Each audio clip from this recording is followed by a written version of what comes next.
serve as a bridge for people who are non-traditional, but coming back to add to their skills, all the way to high school students who are taking advantage of the opportunities. And the cooperation between the college and the high school is something I want to see a lot more of. This is a real model for how we can provide more continuous learning starting in high school, but going as far as necessary to help better prepare not only young people, but all people for the economy that is awaiting us.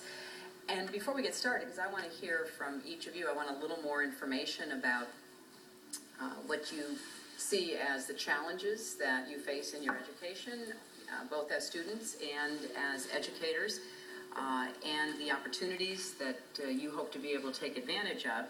I just want to tell you a little bit about why I'm here today.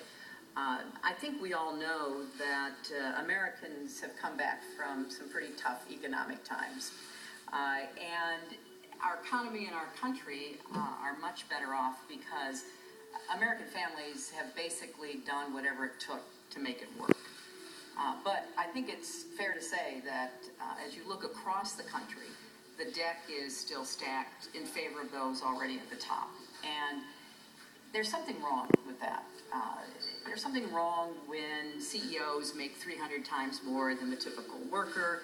There's something wrong when American workers keep getting more productive as they have, and as I just saw a few minutes ago, is very possible because of education and skills training, but that productivity is not matched in their paychecks.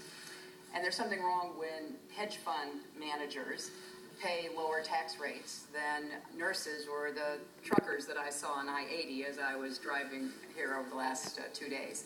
And there's something wrong when students and their families have to go deeply into debt to be able to get the education and skills they need in order to make the best of their own lives. And I looked at the figures. The average Iowa graduate from a four-year college comes out with nearly $30,000 in debt. And that's, I think, the 9th highest debt load in the country. And people are struggling. I met earlier today with a young student who is piecing together work and loans, knowing full well he's going to come out owing a lot of money. So we've got to figure out in our country how to get back on the right track. And I'm running for president because I think that Americans and their families need a champion. And I want to be that champion. I want to stand up and fight for people so that they can not just get by, but they can get ahead, and they can stay ahead.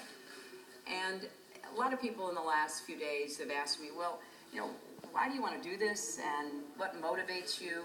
And I've thought a lot about it, and I guess the short answer is I've been fighting for children and families my entire adult life, probably because of my mother's example. She had a really difficult childhood, was mistreated, neglected, but she never gave up. She had to basically be on her own at the time she was 14, and she just kept going. And my father, who was a small businessman and just believed that you had to work hard to make your way and do whatever you had to do to be successful, and provided a good living for our family.